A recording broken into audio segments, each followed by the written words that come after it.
So I'm just going to let you guys know kind of how we use, how we're set up over at NPS on kind of a high level thing, who our customers are and then what software and type things that we end up using. So I'll make sure I can use this thing. So I'm obviously Brian Andrus out of Monterey, California. That's where the Naval Postgraduate School is. Nice place, y'all should come visit sometime, especially if you like golf and nice cars. So I'm going to let you know what kinds of users we have.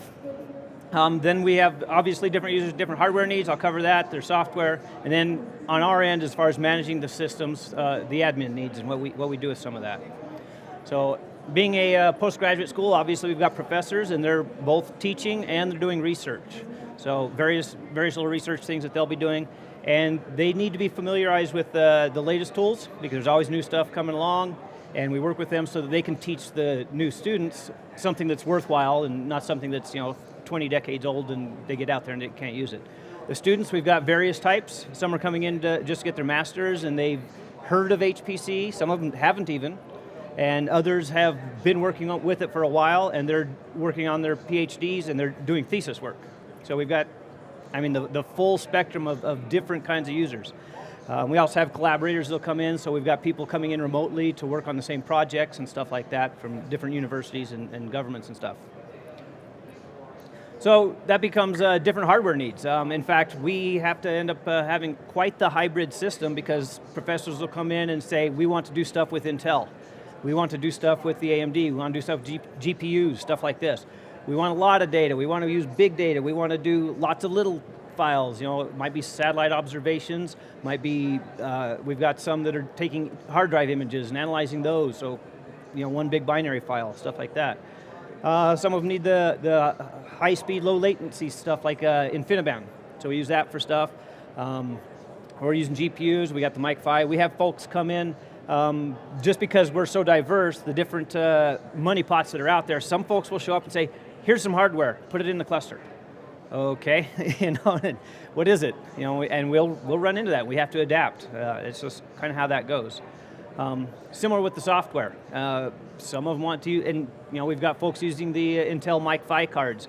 We need to use Intel or the GCC that's been built for that. PGI for others, they want to optimize with that, and of course, especially for the students, out of the box stuff, we're supporting GCC, OpenMPI, things like that. That presents its own problems, right? Every combination and permutation that someone might want to use, we have to manage that. They'll also come in with their own specialized software, ANSYS, MATLAB, RenderMan, things like this. Some people will want to build and install their own, so we got to deal with that. The homegrown stuff and things that they've modified. We actually have a fairly good partnership with NRL out there as well, and they do a lot of the weather modeling, so they'll come use some of our equipment for that. So, and on our end, we need to be able to manage the nodes. We use Werewolf right now for most of what we do. A few back-end scripts that we have to customize and such. And of course, we have to have a resource manager, and we've been using Torque for quite some time, about 4 years now. And before that, I've used it over at NRL. I'm pretty passionate about Torque. It's awesome. And then the job scheduler, Moab, I'm very impressed with it. We use that here, and that's just to be able to manage everyone's jobs. One of the reasons that I go with Torque and Moab is the flexibility. I have folks coming in saying, I want my new node to be only for me. People buy the hardware, and that's a reasonable expectation. I bought this, why should anyone else be getting to use it? And that takes us into one of the things that we've implemented that might be of use and interest. Generally, because of the tech refresh, we have about a 4-year life cycle. That's what, sometimes it'll last a little longer. After 4 years, most everything's considered obsolete. It's worthless. Go do something with it. It's no longer cutting edge HPC equipment. So when someone comes in buying their own equipment, we've got this big nodes. Like a while back, someone came in and brought 64 core nodes. And it was like, wow, that's pretty cool. Now pretty much all of our nodes have at least 48 cores, depending on what we want to add to it. We've got a whole lot of them, and so that's our baseline now. So we'll let them have that, and that's dedicated to them. But what we do, since kind of as part of the tech refresh, first year that's 100% yours. You get to run jobs on that. Second year, I get to use it for shorter jobs, maybe the ones that are only an hour long. So if I'm using your node the second year, the most I'll be using it is an hour before you can take it over. And then the third year, I'll add the next queues, because we'll schedule by queues, by wall time generally, and then the specialized queues for the specific professors or specific projects. So we slowly acquire the asset from them, which is kind of a good way to go. By the time of the fourth year, it's 100% ours, which means we can retire it if we want. And they can bring in new stuff and so on. Other things that we have to use is monitoring. So obviously we use Ganglia, PBS Python I use for a lot of stuff in Nagios, all the alerts and all that fun stuff. Those actually tie very nicely into Torque and Moab. I'm able to monitor just on some of the queries, who's running how many jobs, how long they've been occupying stuff. Because let's face it, users find all kinds of ways to sneak their jobs in and around, and if they can log on to a node and take it over, they will. There's a lot of stuff like that. So being able to have the kind of API that Moab has and all the hooks that you can go in there, checking things out, monitoring stuff, seeing who's up to what, sending emails saying, hey, you've got too many jobs. One of the other ones that we have is we'll monitor jobs, and that's one of the nice things I like with some of the stuff with Ganglia and PBS Python and Nagios. I can look at Moab and I can check people's jobs, because they'll say, they'll get the default amount of memory. On our system it's one processor, 1 gig, 1 hour.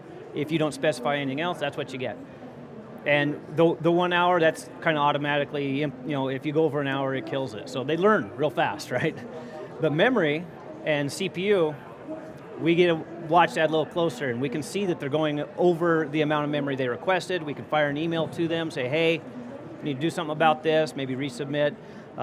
Similar with CPUs. We've got students that are starting to do things that are hybrid OpenMP, OpenMPI, and they don't request quite right, so they're firing it off onto a node with 64 cores, so they're figuring, 64 MPI processes, each with 64 threads.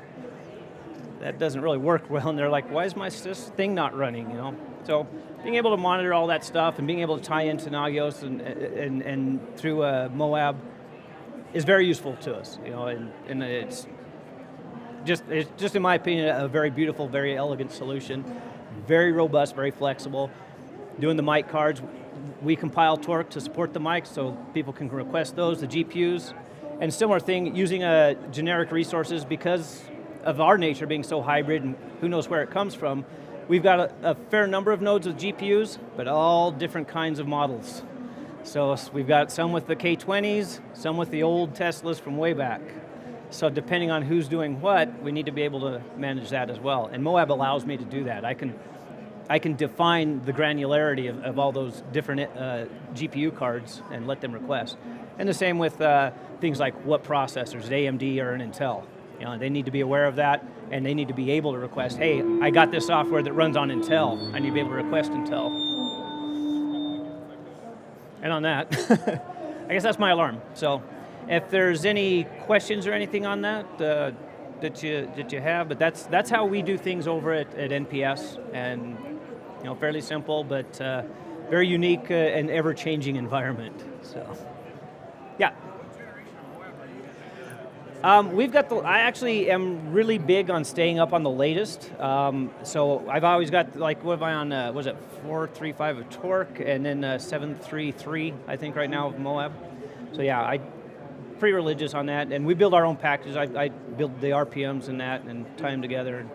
Yeah, I tend to do that, and we need to do that to a degree because we have mandates coming down from the military saying, you have to have at least this revision, these latest patches. Can be tough for some of our customers because they end up having to recompile when it comes to compilers and stuff, but that is one of the natures of being with the DoD. Absolutely. Great. Uh-huh. Is there any limitation of the number of jobs completed in Moab? Because in case of Malawi, it seems that there was 65,000.